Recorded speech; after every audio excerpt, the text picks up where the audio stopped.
कैसे मैं एक सेकेंड ईयर कॉलेज स्टूडेंट जो कि बीएससी परस्यू कर रहा था, कैसे मैं वहां से ड्रॉप आउट लिया और कैसे मैंने एक अपना एडिटिंग करियर शुरू किया जहां मैं महीने का 3 से 4 लाख के बीच कमा रहा हूँ। और ये वीडियो बिल्कुल ही अनस्क्रिप्टेड वीडियो रहने वाला है। तो आई थिंक अगर तुम ये पूरी वीडियो देख लो तो तुम्हें बहुत कुछ सीखने को मिलेगा, तुम्हारा नजरिया चेंज हो जाएगा अपना एक करियर पाथ को लेके। मैं स्टार्ट से शुरू करूंगा ताकि तुम्हें एक तो कॉन्टेक्स्ट मिले। मैं छोटा सा था, जो मेरे फादर साहब है उनकी डेथ हो गई। जो मेरे फादर्स के लैंड था वहां से निकल के हम अपने नानू के यहाँ आ गए, इधर ही सेटल हो गए। फिर मैंने स्टडीज वगैरह इधर ही से कंटिन्यू की, ये मेरा मदरलैंड है। तो 12th तक मेरा सब कुछ सही चल रहा था। I was more than an average, पढ़ाकू भी था, शरारती भी था। तो मेरा मकसद यही था कि यार मैं जैसे 12th कर लूंगा, 12th के बाद मैं कॉलेज कंटिन्यू करूंगा, उसके बाद बीएससी करूंगा, उसके बाद प्रोफेसर लगूंगा, महीने का 80 से 70 हजार कमाऊंगा। मेरे लिए ये एक ड्रीम था और सब कुछ सही चल रहा था। जब मैंने 12th पास की, 12th पास करने के बाद जब मुझे कॉलेज में एडमिशन करने की बारी आई, तब मुझे पता चला कि घर में पैसे खत्म हो गए। तो जब मैंने और छानबीन की, मुझे पता चला मेरी मम्मा की जो ज्वेलरी थी वो भी बेच दी है। और उसको सुन के मुझे और ज्यादा सेटबैक लगा। उसके बाद मुझे पता चलता है कि मेरे मामू की तबीयत और ज्यादा खराब हो गई। तो बेसिकली जब मेरी मम्मी यहाँ पे आई थी तो हमारा घर हमारे मामू चलाते थे। तो आई स्टिल रिमेम्बर मेरा 12th क्लियर हुआ था और 12th क्लियर करते ही मैं अपने फ्रेंड के साथ बैठा था। मुझे फोन आता है कि मेरे मामू को फिर से सीजर अटैक आया। यूजुअली मेरे मामू को सीजर अटैक आते थे बट वो जल्दी ठीक हो जाते थे। बट इस बार फोन आया कि यार 2 घंटे हो गए अभी तक उनको ठीक ही नहीं हो रहा। तो हमने उनको जम्मू ले लिया, जीएमसी मेडिकल कॉलेज में। ऑनेस्टली जीएमसी मेडिकल कॉलेज जब हमने लिया तो मेरी उम्मीदें वहीं पे खत्म हो गई थी, बिकॉज वहां पे इंसान को बहुत बुरे तरीके से ट्रीट करते थे। बहुत टाइम लगा, वहां भी बहुत टाइम हमने 3-4 महीने बिताए और डॉक्टर्स ने जवाब दे दिया और I ended up losing my maternal uncle, my मामू एज वेल। तो जब मेरे मामू का इंतकाल हुआ तो कंडीशंस, फाइनेंशियल कंडीशंस उन 3-4 महीनों के बाद और भी ज्यादा बिगड़ गई। ना घर पे कोई कमाने वाला था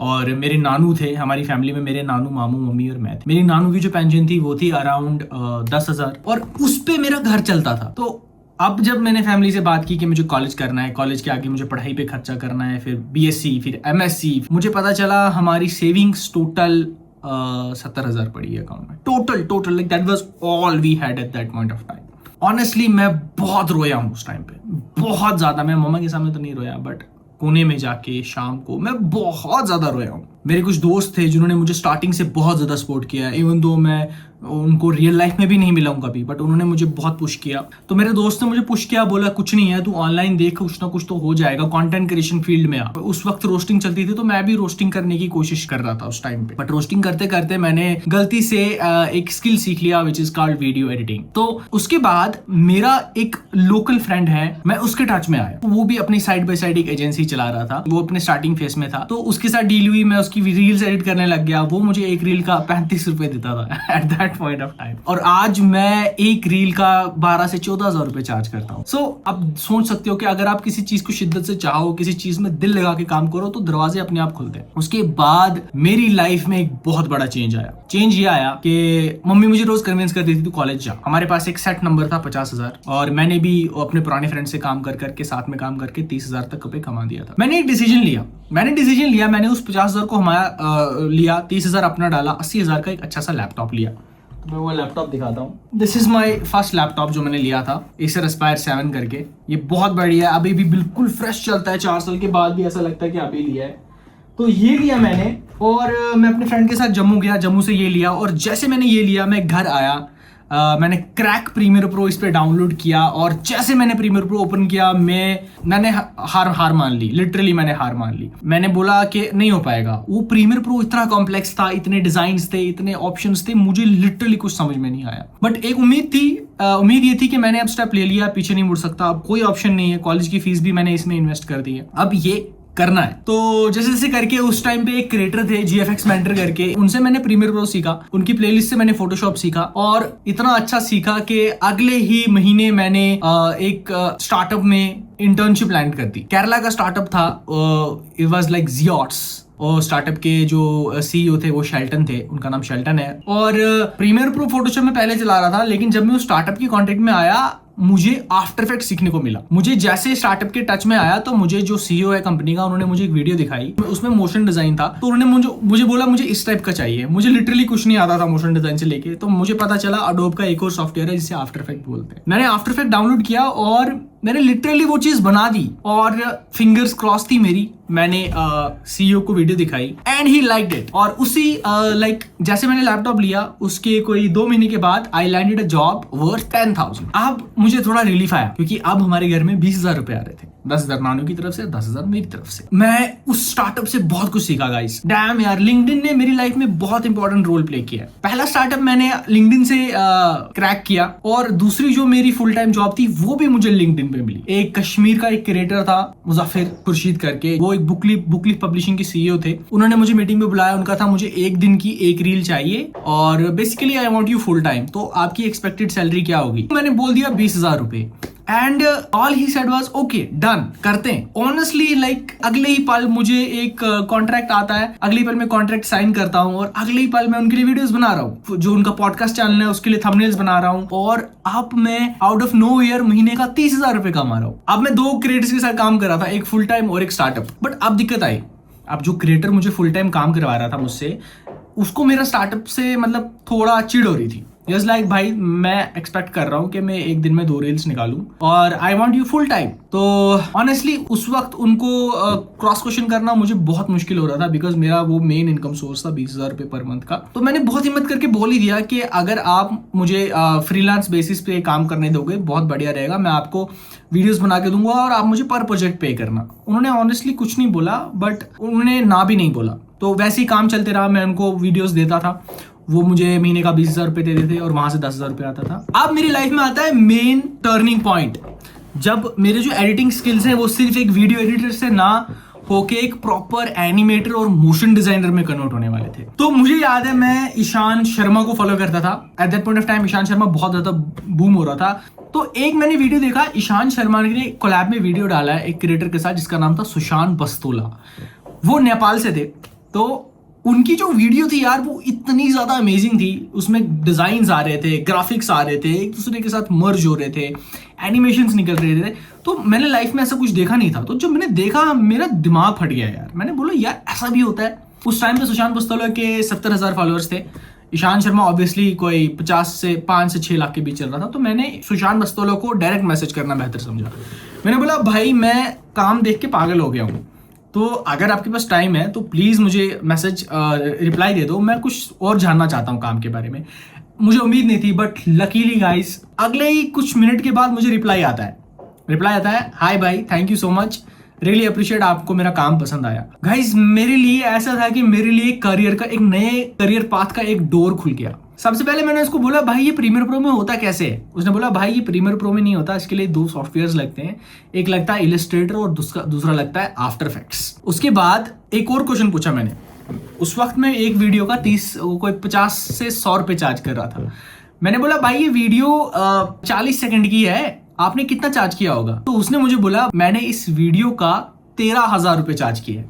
गाइस जब मैंने ये सुना ना कि एक वीडियो के लिए 13,000 रुपए चार्ज किया है, लिटरली मेरे हाथ कांप गए। मैं ये सोच रहा था यार 13,000 मुझे 1 महीना लगता है ये अमाउंट कमाने में, तो ये बंदा सिर्फ 1 दिन में 13,000 रुपए कमा रहा है, ये पॉसिबल कैसे है? इवेंचुअली मैंने उसका नंबर लिया, हम व्हाट्सएप पे आए और हम अब डेली बेसिस पे बैक टू बैक कॉल पे बात भी कर रहे थे, थोड़ा चिल भी कर रहे थे। और उसको मेरा एटीट्यूड अच्छा लगा, मुझे उसका एटीट्यूड अच्छा लगा। और उसको मैंने अपने कुछ स्टार्टअप्स की मोशन डिजाइन वीडियो दिखाई जो मैंने जियोट्स के लिए बनाया था। उसने बोला ब्रो ये वीडियोस बहुत अच्छी हैं, तुम्हें तो एक वीडियो का 5 से 6,000 मिलना चाहिए, you are producing really good videos. तो जब मैंने उसको बोला मुझे मंथली 10,000 रुपए मिल रहा है, लाइक तुम्हारी क्वालिटी अच्छी है, तुम अंडरपेड कर रहे हो खुद को, ऐसा मत करो। तो उसके साथ बात करते करते इवेंचुअली वो इलस्ट्रेशंस करता था, बहुत अच्छी इलस्ट्रेशंस करता था and they used to make illustration for सन समा एज वेल। एक बार मैंने हिम्मत करके उसे बोला कि डूड अगर मैं तुम्हारी इलस्ट्रेशंस बनाऊं तो तुम्हें कोई प्रॉब्लम तो नहीं होगी? उस वक्त उसके पास काम बहुत ज्यादा आ रहा था, बहुत ज्यादा क्लाइंट्स भी रीच आउट कर रहे थे, उसके पास फ्रीडम ऑफ टाइम भी नहीं हो रहा था, तो वो इंपॉर्टेंट प्रोजेक्ट्स पे फोकस करना चाहता था। उसने बोला ठीक है तुम ये डिजाइन्स बनाओ मेरे लिए। बट मेरे पास टैब नहीं था, तो उसने बोला तुम्हें टैब लेना पड़ेगा। तो उस वक्त मैंने फ्लिपकार्ट से ये ड्राइंग टैबलेट मंगाया था, ये मुझे 6000 का पड़ा था। तो मैंने ये ड्राइंग टैबलेट मंगाया, तो उसने मुझे प्रोजेक्ट्स दिए। उस महीने मैंने सुशांत के लिए कोई ऑलमोस्ट 25 इलस्ट्रेशंस बनाई थी, और एक एक इलस्ट्रेशन को मुझे लिटरली ऑलमोस्ट 1 घंटा लगता था बनाने में। और उस इलस्ट्रेशंस का सुशांत ने मुझे ऑलमोस्ट 30,000 रुपये दिया। I mean can you imagine, एक जहां मैं पूरे एक एक महीना लगाता था, दिन का 10-10 घंटा काम करके जाके मुझे महीने का 10,000 रुपये मिलता था, अब मैं दिन का सिर्फ 1-1.5 घंटा लगा रहा हूं और मैं महीने का 30,000 रुपये कमा रहा हूं। यहां से मुझे हिट हुआ कि जितने इस टाइम पे मैं अपने स्किल्स को जितना ज्यादा अच्छा कर सकता हूं, उतने ज्यादा मैं इनकम अर्न कर सकता हूं। तो अब मैंने फैसला कर लिया था कि अब तो मैं इसमें फुल टाइम लॉक इन हो जाऊंगा। एक दिन ऐसा होता है, सुशांत मुझे बोलता है भाई मुझे एक क्लाइंट का काम आया है, इसका नाम है ब्रेट, और ऑब्वियसली यूएस बेस्ड क्लाइंट था, और मेरा काम बैकएंड पे बहुत चल रहा है और मैं चाहता हूं तुम मेरे लिए एज असिस्टेंट काम करो। मुझे काम क्या करना था, वो मुझे एनिमेशन वगैरह पूरा प्रोजेक्ट कंप्लीट करके देता, मुझे साउंड डिजाइन करना था। ऑब्वियसली मेरा साउंड डिजाइन बहुत बढ़िया रहा है शुरुआत से, क्योंकि मैं अपनी वीडियोस पे भी साउंड डिजाइन बहुत अच्छा करता था जब मैं रोस्टिंग करता था। तो ऑब्वियसली सुशांत ने वीडियो बनाई, सुशांत ने मुझे वीडियो दी, मैंने उसको साउंड डिजाइन किया, और क्या साउंड डिजाइन किया, ही लिटरली लव्ड इट। उसके बाद उसने मुझे ऑलमोस्ट अपनी उसी क्लाइंट की 10 वीडियोस दी साउंड डिजाइन करने के लिए। तो मैंने उस क्लाइंट के बारे में भी बहुत जाना, उसका अकाउंट, और वो भी बैकएंड पे एक एजेंसी रन करता है, और मुझे पता चला वो एडिटर्स के लिए ढूंढ रहा है। तो यहाँ पे मेरी लाइफ का एक बहुत बड़ा टर्निंग पॉइंट आता है। टर्निंग पॉइंट ये आता है कि मैं ब्रेड को मैसेज कर देता हूँ कि भाई अगर तुम एडिटर्स के लिए ढूंढ रहे हो तो मैं ओपन हूँ, I am ready to work full time. और जो उसका को फाउंडर था जिसका नाम था रायन, उसको भी मैसेज कर दिया। मुझे उम्मीद नहीं थी, अगले दिन मुझे दोनों सीईओज की तरफ से मैसेज आता है, सीधे मीटिंग का लिंक। मीटिंग थी हमारी रात को 2 बजे, और मैं इस मीटिंग में जाता हूँ। मैं अपने इंस्टाग्राम पे वीडियोस वगैरह डालते रहता था, मैंने क्या एडिट किया है, और ब्रेट ने सारी वीडियोस देख रखी थी। वहां मुझे ब्रेट बस इतना पूछता है कि भाई कितना चार्ज करोगे पर वीडियो का।